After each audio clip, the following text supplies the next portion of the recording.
Oi, gente, tudo bem? Eu não sei porquê, quem tava ao vivo comigo, eu disse que ia deixar o vídeo, né, da palavra no Stories, mas eu não sei o que aconteceu, que o vídeo se perdeu. E aí eu estou fazendo um novo vídeo, né? Nós estamos estudando sobre a tentação de Jesus, Mateus capítulo 4, se você quiser acompanhar com a gente. Esse vídeo também vai estar lá no blog, então você pode acessar a série. Serão 3 vídeos, eu espero que sejam 3 vídeos, que eu não me prolongue demais. E nesses 3 vídeos a gente está falando sobre a tentação de Jesus, né? Bom, enfim. Peço desculpas porque eu queria muito que o outro vídeo tivesse ficado legal e tivesse entrado, mas não sei mesmo o que aconteceu, né? De repente Deus não queria que fosse aquele, queria que fosse esse. Então, amém.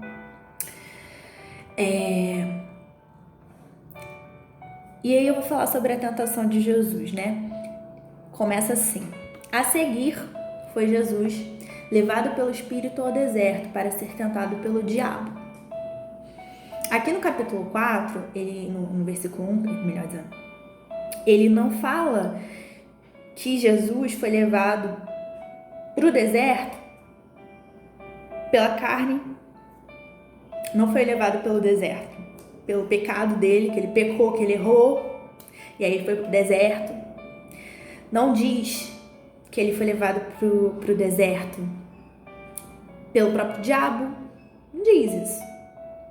Diz que ele foi levado pelo Espírito, e Espírito em letra maiúscula, ou seja, o Espírito de Deus, o Espírito Santo, levou Jesus para o deserto. Para quê? Para ser tentado pelo diabo. Olha só. Mas, o que eu quero dizer com isso?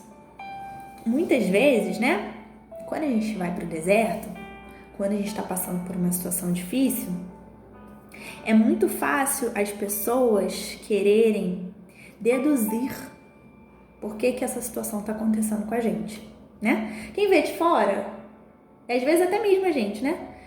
Mas muito quem vê de fora já começa a pensar: por que você está passando por isso? Será que você errou? Será que você está em pecado? Por que está acontecendo, né? Por que Deus permitiu que isso acontecesse com você? Nossa, ela era tão certinha, né? Mas olha o que está acontecendo na vida dela. Né? Só que não, nem sempre. Às vezes é. Mas nesse caso não. No caso de Jesus, ele foi levado pelo próprio Espírito de Deus para o deserto, né? E foi para ser tentado pelo diabo.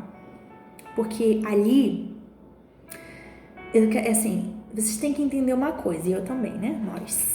Quando eu falo vocês, é nós. Nós temos que entender uma coisa. Quando nós somos tentados, né? Nós nos conhecemos.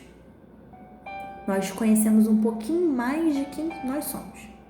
Se nós somos fortes, se nós somos fracos, se nós somos resistentes, se nós somos flexíveis, se nós somos tendenciosos, se nós temos a tendência a ir para aquele lado ou não. Se aquilo dali influencia a gente ou não, se aquilo faz diferença. A gente se conhece até mais quando a gente é tentado. E dependendo de como nós formos nessa tentação, nós saímos mais fortes, mais maduros, mais experientes, pessoas melhores, mais bem resolvidas. Por quê?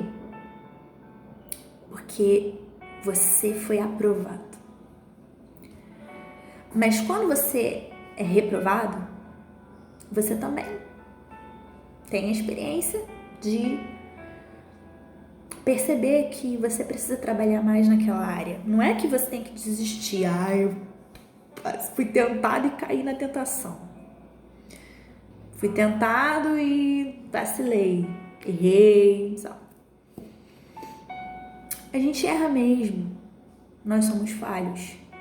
E quando a gente não tá vigiando, essa é a tendência. Infelizmente.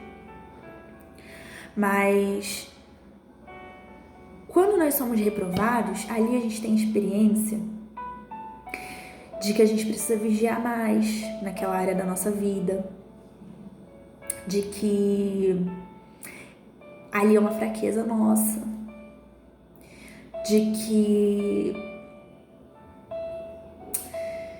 se o diabo investir e eu estiver na carne e não no espírito, eu posso cair.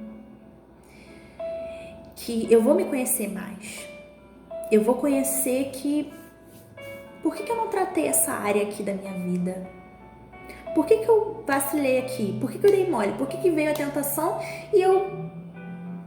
Sabe? Não fui aprovada. Por quê? Por quê? Né? Você vai fazer essas perguntas pra você, você vai se sentir incomodado. Quem é de Deus se sente incomodado, né? Quem não é de Deus... Mas quem é de Deus, quando você passa por uma situação em que você não é aprovado, em que, poxa vida, você erra com Deus, você erra com alguém, com alguma pessoa, você se sente incomodado, você se sente cobrado. E aí, nesse momento, é um momento excelente para Deus trabalhar dentro de você, para Deus trabalhar na sua vida, porque você está quebrantado, né? Que às vezes a gente não se enxerga. Então a gente acha que tá tudo bem. Mas aí vem um momento que a gente passa por uma tentação e aí não suporta. E aí você vê que, caramba, eu tô frágil nessa área, eu preciso trabalhar nessa área urgente. Por que eu não trabalhei antes? Por que eu não vi antes? Por que eu não me enxerguei antes? Você começa a refletir. E aí você, ou você se fortalece ou você se entrega. Então, é bom que você faça a escolha de se fortalecer essa área, estar mais vigilante, amadurecer. A verdade é essa. Quando a gente Paulo disse, né? Quando eu era menino, pensava como menino, agia como menino. Então, às vezes acontecem mesmo em situações de a gente errar, porque nós somos ainda meninos, crianças. E aí a gente vai, erra e aprende, né? Errar e continua errando. Erra e aprende e a gente amadurece. Isso é bom, você vai subindo de degrau em degrau. Mas continuando. Ele foi lá para ser tentado pelo diabo e depois de jejuar 40 dias e 40 noites, teve fome. Normal, ser humano normal, sentir fome, né? Depois de 40 dias e 40 noites. Eu, em menos tempo, com certeza, muito menos tempo, já estaria com muita fome. Mas, enfim. Mas, por que frisa? Por que fala que ele estava em jejum? O tempo que ele estava de jejum. Porque isso, quando a gente está em jejum, você já fez jejum? Eu já fiz. Quando você faz jejum, você tem que ficar mais atento. Por quê? Porque quando a gente está em jejum, você está em espírito de oração, em busca de algo. E aí, possivelmente, o mal, ele vai se sentir incomodado, porque o jejum é forte, né? O jejum é força. Aquela resistência, aquela força que estava resistindo a você, a sua bênção, essa força, ela tem que ser quebrada. Ela tem que ser quebrada, porque você está juntando força, oração e jejum. Jesus disse que há caixas que só saem por meio de jejum e oração. Então aquela força, aquela casta que estava resistindo, segurando aquilo que é sua bênção, ela tem a força dela quebrada, mas ela ainda assim tenta resistir. Então quando vem jejum, junto com o jejum vem quem? Quem aparece junto com o jejum? O vermelhinho, como vai dizer aqui no versículo 3. Então o tentador, aproximando-se, lhe disse, ou seja, sempre que você fizer jejum, que você tiver em espírito, Jesus não estava na carne, Jesus estava vigiando, Jesus estava em espírito. Então, se você, estiver agradando a Deus, Jesus estava agradando a Deus. Jesus foi levado para o deserto pelo Espírito de Deus, porque Deus tinha um propósito. Então, se você estiver em espírito, se você estiver agradando a Deus, se você estiver ali vigiando e com força, sabe, colocando toda a sua força, O mal, ele não aguenta. Ele não aguenta. Ele tem que aparecer. Ele tem que se revelar de alguma forma. Porque ele não quer perder. Ele não quer perder. Você acha que ele quer perder? Você acha que ele quer entregar a sua bênção? Ele não quer entregar. Ele não quer entregar a minha bênção. Então, o que ele faz? Ele aparece. Mas não como o monstro que a gente conhece. Não como o pior dos piores. Ele apresenta com boas ideias. Ele apresenta com disfarçado. E você vai ver ao longo da tentação. Mas a primeira coisa que ele fez para Jesus foi dizer o seguinte, olha só como que ele chegou. Ele disse, se és filho de Deus, manda que estas pedras se transformem em pães. Se és filho de Deus? Jesus era o próprio filho de Deus. Quem duvida disso? Ninguém. No capítulo anterior, no versículo 17, Jesus foi batizado e logo após o batismo, o próprio Deus desce e uma voz do céu fala, esse é o meu filho amado em quem me comprazo. Ou seja, não há dúvida. Ninguém era para duvidar. Não era para ninguém duvidar que Jesus era o filho de Deus, porque o próprio Deus desceu, uma voz, e falou, esse é o meu filho amado, é ele. Então, por que o diabo foi falar para Jesus, se és filho de Deus? Porque é isso que ele faz com a gente. Quando tá tudo bem na nossa vida, é muito fácil a gente acreditar que Deus é com a gente. É muito fácil a gente acreditar que nós somos de Deus. Porque tá tudo bem. Eu oro, Deus responde. Eu faço uma corrente, eu faço um voto com Deus, Deus me abençoa. E, poxa, tá tudo dando certo, só vitória, sabe? De glória em glória, poder em poder e tudo mais. Então, por que eu vou duvidar? Deus falou que é comigo. Dentro de mim, Deus falou que é comigo. Que eu vou conseguir, que eu vou arrebentar. Por que você vai duvidar se tá tudo dando certo? Mas no deserto, você pensa assim? No deserto, o mal, ele vai aparecer e vai fazer essa pergunta. Se você é filho de Deus, ou seja, ele joga dúvida. Quem falou para Jesus que ele era o filho de Deus não foi um sacerdote, não foi um profeta, não foi uma pessoa aleatória. Foi o próprio Deus que falou que ele era o filho de Deus, que confirmou dentro dele. Assim como ele confirma dentro de nós, que nós somos de Deus. Então não existia motivos para Jesus duvidar disso. Assim como não há motivos para a gente duvidar. Mas muitas vezes a gente só quer acreditar quando tá tudo bem. Quando Deus está em silêncio, a gente não... A gente fica meio assim. Será que Deus é mesmo comigo? Quando você acorda num dia mal, quando você está se sentindo triste, quando você está passando por um momento difícil, por uma luta, e o diabo faz essa sugestão, aí o que você faz? Você acredita? Very good, estrelinha pra você. Você permanece na fé, muito bem. Ou você duvida. Realmente. Começa a conversar, né, com o diabo. Realmente. Tô passando por essa situação. Eu acho que Deus me abandonou. Porque se Deus fosse comigo, né, já começa por aí. Por que eu estaria no deserto? Por que Deus ia permitir? Tá tudo bem entre nós? Você acha que não estava tudo bem entre Deus e ele, e Jesus? Mas mesmo assim ele foi pro deserto. Então não duvide. Não deixe a dúvida entrar dentro de você. Esse pensamento de que porque você está passando pelo deserto, tá tudo ruim, Deus não é mais com você. Que isso, gente? Acredite, o justo, Deus está escrito na palavra de Deus, Você crê na palavra de Deus? Está escrito que o justo vive pela fé.